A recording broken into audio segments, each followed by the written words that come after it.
Barangi ekigenda maaso ew'omukyala Chosen Becky n'omukulu Ssekajja professor ebintu byewuunyisa sayidi zeeyo era nga Chosen Becky ono abudde nabeera nga ate munange akatyemula Chosen Becky ono ku ntandikwa y'omwaka guno ndowooza ogwali gwakubiri oba January watyawo omukyala ono yazaala omwana w'obuwala omwana waabwe n'omukulu Ssekajja. Chosen Becky bwe yabadde mu kivulo ekimu yabuuziddwa bannamawulire ki kiri mu kubeera nga tekitambula akadde kano mu bulamu era ne bamubuuza ddi lwasuubira okubeera nga ate ategeka concert. Chosen Becky yakibamazeeko bwe yabategeezeza mbu alinze omwana we ali mu lubuto asooka aweze emyezi 7. Can you imagine Chosen Becky yagamula okubeera nga ate ava muleeba kakati ne wetwogerera saawa eno ate munnange Chosen Becky yazemu okubeera nga ate afuna olubuto era omwana we okusinziira ku yembo omwana alinga myezi 2 myezi 3 we watyawo. So ensonga ziri bwe zityo njagala kubeera nga ate nkuzanyira obutambi awo naye nga Chosen Becky y'omwono ndowooza gwali mwaka guli oguwedde nga gutandika awo wakatikati awo yava nabeera nga ate akola akatambi nga akaaba amaziga n'agamba nti munange alina ekizibu eky'amaanyi kyali mu kubeera nga ate ayitamu alina high fertility rate era asenga omusajja yenayena akera ku makya n'abeera nga atamwebukako munange amaliriza nga afunye olubuto era mbu abasawo bamutegeeza bw'oba tayagala kubeera nga ate afuna embuto ebyokwegatta alina okubeera nga ate abyesonyiwa. So Chosen Becky kino ky'okubeera nga ate afuna embuto buli dakiika mukazi wattu alabika talina ngeri gy'ayinza kubeera nga ate akikontrolinga. Njagala kubeera nga ate kuterawo obutambi awo atongera okubeera nga ate tulaba biki ebiri kubeera nga ate bigenda mu maaso sayidi zeyo sako n'ew'omukulu Dictator Amiri ali eri awera yafunye omugole yafunye ekyana eky'obuwala era ng'ekyana eky'obuwala kyasobodde okubeera nga ate kimuzaalira ezadde nabyo ngenda kubeera nga ate mbikutuusako tulabe ebiki ebiri kubeera nga ate nabyo bigenda mu maaso sayidi zeyo. Shakashafu mufuna nja kulombereddwa ku namba ez'essimu ku bisika ziyitawo buli kimu kijja kubeera nga tekitambula bulungi nnyo omalidadi sana. Chosen Becky Dictator Amiri Professor Ssekajja ki ekiri wakadde kano katupirabe nabyo. Ndi musanyufu nnyo ebyava mu Madagascar otandikidde n'ebyavaayo ebyavaayo bye bisinga obukulu naye mbategeeza nti bakyala layini gye tuliko yeeyo okitegedde karibu gwe ekyava mu Madagascar kyota ani atategedde ono tategedde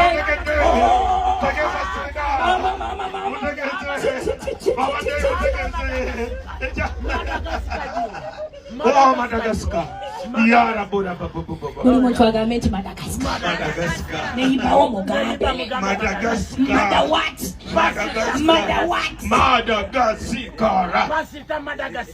Manyi sigenda nkoko live nsokedde wano. Okakasa. Have you ever seen me? Muli ba mukisa. Siba nkoko live all my life. It's my first time. So you guys. Omwana buziza wafuna olubuto. Lwa nnaku 3 sinalulaba naye nkimanyi mu wiiki nnyo ngenda ddula. Kitegeera. Ate no lwa nnaku 3. Lwa nnaku 3 n'obutikitiki 4. Buuza maimura zabu. Baba. Dosi. Wechiruma chirume. We are one family. Cheers to my life, bro. Oli kiriya mkwano. Mumbeja. Mami Jibu atali kusomero. Jibu omwami wa mwali waka. Ensasaga agikolera waka. Jibu bafuna mama omulala. Omwami wammwe kiriyo kimbonyaabonya. Jibu ng'alina abakyala bayi. Alina abakyala be bali wano naye tebalina kye bampa. Cheba empowered kasente mabakyala ba Jibu mumpe kasente. Walayi. Some namba ya Jibu. Ena. Agofize tabisa mbwangu. Mbosome namba ya Jibu. Ono nyabakazi bankubire. Mpulira bulungi ngwampise mukyala Ssekajja. Mukyala Ssekajja. Owempeta. Wanje? Owempeta erinnya limaleeyo. Mukyala Ssekajja owempeta ombwati. Wanje. Oli otya munange? Ndi bulungi mukwano. Kyayoge. Kana esissa bunene. Mwami wange ampadde emirembe. Ngeze ndabika bulungi ndi happy. Leero yansindise n'aŋŋamba Becky. Genda weeyagale. Mwami Ssekajja wamukwata otya okuba nga yasobola okuteekako munnange tatuuyo? Nkugambe ki? Nze just one thing I can tell you Joe. Mwami wange mwagala. Nkola kye nnina kukola. Mufumbira akamere, ne mwoleza, ne ngolola, ebisigadde ne mbirekera Katonda. Mwali mulinze nze mba nsooka. Mwami wange nange yankuwa abadde omuggo mu mutwe. Alina erinnya lyange wano. kukiriza kukiriza lwaki lyateekako mbadde mmanyi erya Becky lyasinga okwagala musajja muganda amanyi abasajja abaganda bakkiriza nnyo mu mannya agagaba ge batuuma kale ng'omuzadde ali kutumye ng'eryekika erinnya lyange lya Lugerere kukkiriza olwo kakati otegeera otya nti yeekubye ettatuuyo bane nze nali awo nanga waliwo omuntu agenda okujja because gayi yajja waka nina ekirabo kye ngenda okuwa ne mugamba kirabo ki gayi bwe yajja nagenda okuwulirako makatanisa okutokota neninda ngenda olaba KUKIRI denga Zazi Clockets mami wange njagadde n'atangiza anerabiza ennaku yonna kyatanaba kunkolera kugenda mu studio kunkubirayo kayinza ogenda muyinza studio agende byonna bikola ajjemu ndongo kuba n'abakazi ababeetega ate oli Becky oli mukambwe omusajja wange nkyomba kakasa nasumagira obwedda kati tekikyasoboka bitwayitamu tetusaa kuddamu biyitamu Becky ng'oli mukambwe nnyo ku musajja wange liiso liri liti ne bwe kiba kiro mu ttumbi ku musajja wange baddiya mwami Sekajja musajja omulungi nga tasangika omusajja akukkiriza naga agenda onyongere omusajja ne bwokola ensobi agamba oli muntu itsoke musajja omulungi omusajja agumikiza omusajja akwagala omusajja alabirira abaana bakusanze nabo maybe ku Sekajja ngenda kukanula erios okay omuntu ayinza okwebuuza oyagala mukoleyo korabo mwembi n'omwami wange the rapping agamba yo Rebecca my wife Becky yo Rebecca my wife korabo ko kamuwadde mbutongole korabo njikuwadde mwami wange naye on condition rappinga okay wobona rappinga njikuwadde Nakajja ali atya banna Nakajja mulungi baba Nakajja naye Becky abananga bakufaanana nnyo banna olimba Nakajja yamalayo taata nze ne bwe mulaba nnyiga akana kaagala kubba feesi ya mwami wange okitegeera kana ke nazaala kona kamufaanana ne kamumalayo obugalo ebigere feesi buli kimu ebbina Becky naye ebbina nga buli nnaku lyeyongerako bannange nga tumaliriza Becky maliriza Becky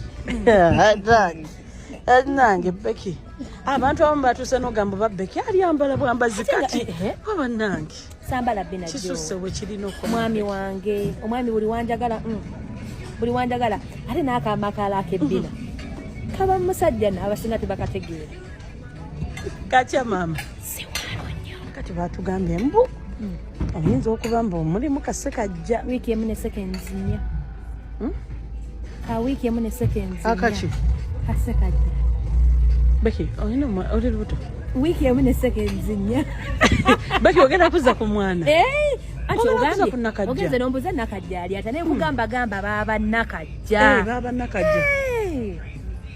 Jowe nze sibirwisa walaba nazaala siina mpeta luli kati ate nga kweri Jowe oyogera na munna Masaka I know fe tuvaayo batugambye mu mbeera muki sindika fe ssanyu eryaffe obuvumu obwaffe bannamasaka tubulagira muleeba wali ku kati mwami Sekajja nyweza empale ogenda muzaalya bumeka bu Becky 10 ekyo nakyogera nasobola obbasindika 10 ate nja mwongera ne bubonasi bw'obukadde nga bobiri bato buli kaseera enyuma baneeraavu enyuma Katonda abaweeko kuba baagala enyuma ng'ofunye akwagala ofuna atakwagala tebinyuma bannaye ffenna tukaaba naye n'abakaba mugume mugume Katonda jabbawa gyali abaayo ate don't chase people you can't know oyinza olaba omuntu noga nze njagala wekiti ebyo ebiwanvu ebyo ebyaka bye mwagala bye biyinza obbakaabe naye omuntu wabaze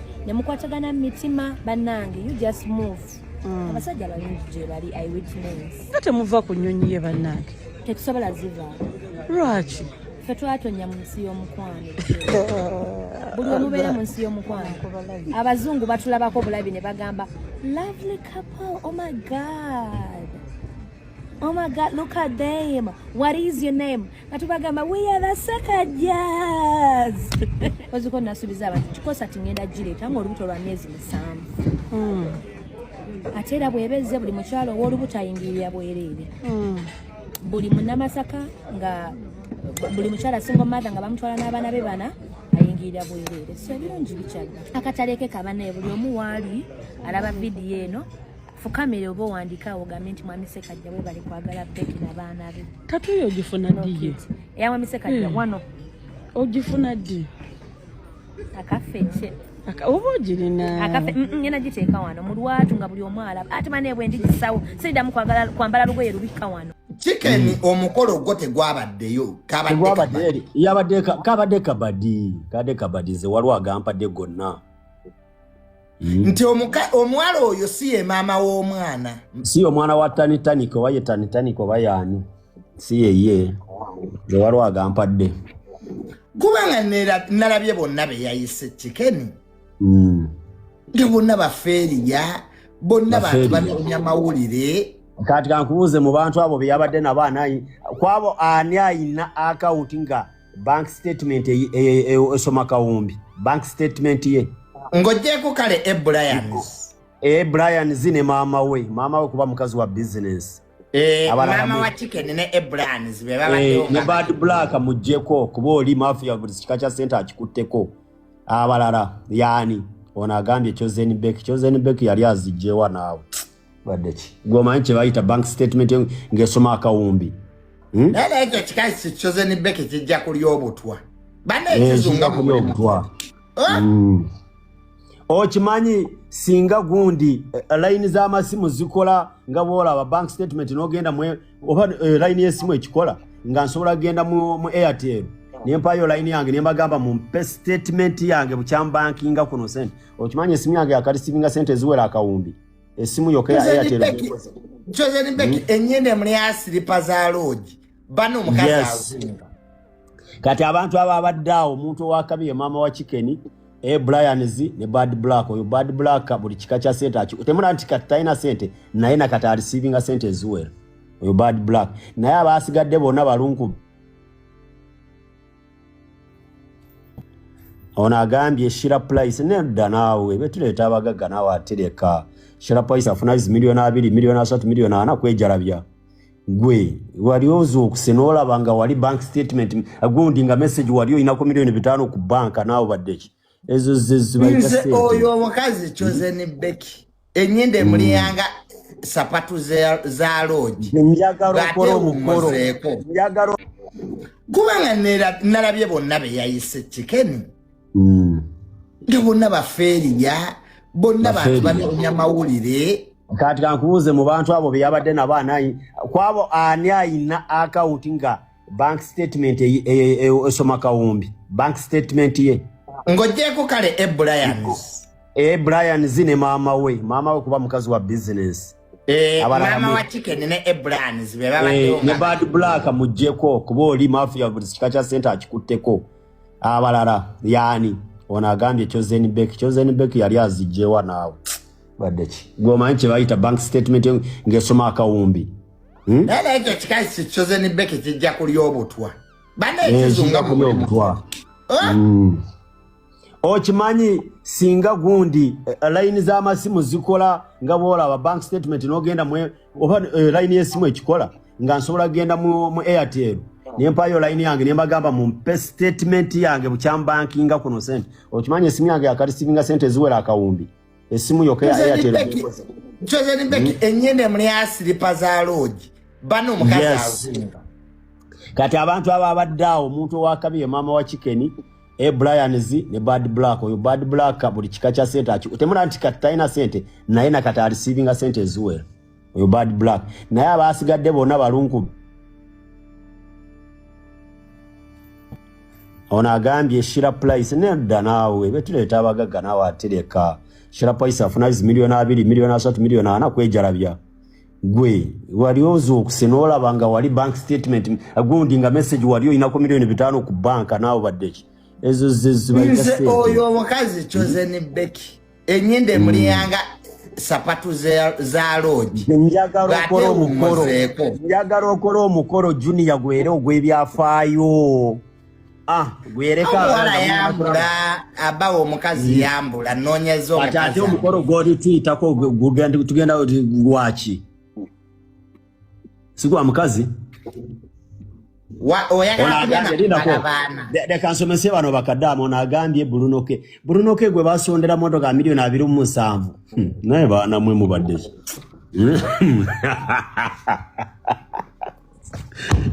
naye bantu mwe kyetwogerako mutemukimanya ebyo byababedde byetwogerako nalabye kono sekadama we Dubai webale butayita abaho webale butayita Julia oyo Timo mbwa naye alinga furufiga bajamu obutwa Timo leero abakyali wange ate ndaba kati nganze Frank gwomanye emikoro gy'abantu abalala abampadde zikaadi zenina ate nga bagagga simala gagenda ku mukoro nze Frank rwenva ku mulimu gwange ngende ku mukoro gwo mba nspendize ekimala ekisooka nembala amafuta g'emmotoka yange obudde bwange n'engoye zengendo Chicken asobola okukola omukolo Kasuku n'abulawo naye Kasuku ne Chozeni Beki tebakwatagana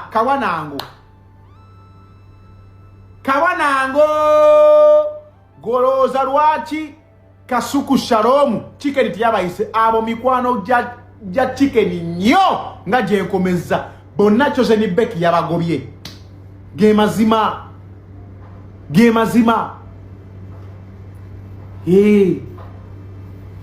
ekirala mama wa Chicken tandika okwambalako nga mama w'omuntu okunama nnyo n'osukka onoonya basajja nkiddamu mama wa Chicken tandika okwambala nga mama w'omuntu nawe olinga akyanoonya oze wetaddewo ine derikifonizi muzina buno obuzina mubakutema ensingo bakutema ensingo buno yambadde akadress kakomeno yenna mugaba ayiseemu Chicken talina sente sobola liisa mikwano gye gyonna giri mu Kampala kuba bangi mmere yabadde ya budget tamusenga Chicken ya ayita Creed Icon atambula n'abaniga batano Creed Icon ayina abantu 2 okitegeera senga yayise Mickey Sims Tufane na Janet TikTok FC buli omu najja ne girlfriend we yandibaliisizza ki kati yayise abantu batono bajja osobola omanaginga okategeera era yabaddewo buli gwe bayise yalidde n'anywa yagenze tatoma ekyo emikolo bwegityo bwe gisaana okitegeera emikolo gy'okuyita abantu gyaggwawo buli omu agende alye ate abamu balina okuyiga okujja nga balidde jangu ng'olidde kati Shira Price wayolesezza empisa embi oli ku muzindaalo mu batubegereko emmere bakubegereko emmere wazze tolidde oyagala muli emmere nga n'omugole tannajja era omukazi wa Chicken ababutajja emmere bali tebajjajjibega Chef Godwin adajja gitwala ku mukolo oguddako abikkako mbikke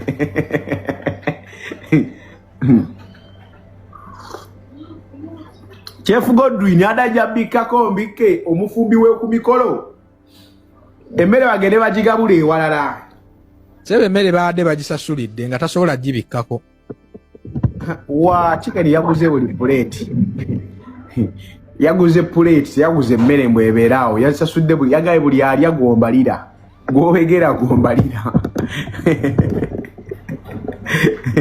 akasajja kakozeddeko yabadde mulungi nnyo mpulidde ya complaining ku DJ ekituufu ye DJ yabadde abulamu yabadde abuliramu ddala omwogezi Uncle Maka awo yena muwadde 8 out of 10 yabadde very smart yabadde ayogere wasaanidde byatamanyi ng'abibuuza Chicken cause Chicken yaleese manyi Chicken alina abantu bakuyira obulanga abo manya bano bantunda matatu nsiika bagiya alina abagagga baawo kati yabadde abamanyi nga yabakuba Uncle Maka akaama okitegeera naye omukolo ekisookera ddala webale kugufula gw'abantu batono abalondemu kuba bakuyita ba TikTok buli aweze emitwalo 10 omuyise omuwadde mugenda kugiramu bantongo snacks Abalungi abatuuliriza era abatulaba olunaku olwaleero tukyaddeko ewa Sheikh Ashraf Dembe. Sebo sanyusa okubalaba amannya agange Nze Sheikh Ashraf Dembe akola ku bizibu by'enjawulo. Omuntu singa aba alina ebirwadde musomereddwa tunywa amazzi ga lukuya nga bw'obadde ogalaba tugenda abantu ku kyoto ne twokya emizimu emibi egibabaamu n'okulomba edduwa. Abantu singa abeera ng'ali wano atuuse sobola okumulombera edduwa ne waba atatuuse nga mpadde amannya ge naye ng'ali wala. Neetaaze ennamba yange yeeno eri 0701763711. Nammwe bannyinaffe abali ebweru oyagala okuba nti oyagala okulombera ku dduwa ng'olina ebizibu viza zibuze amaka gakolongotana sente zikola zimpita mu ngalo ojja kumpeereza ekifaananyi kyo n'amannya go ebyo byokka bijja kummala nja kukulombera edduwa ojja kutereera. Olunaku olusembayo mu mwezi mba n'edduwa eyawamu ffenna n'abalwadde bange abakadde n'abapya. Salaamu alaikum warahmatullahi wabarakatuh.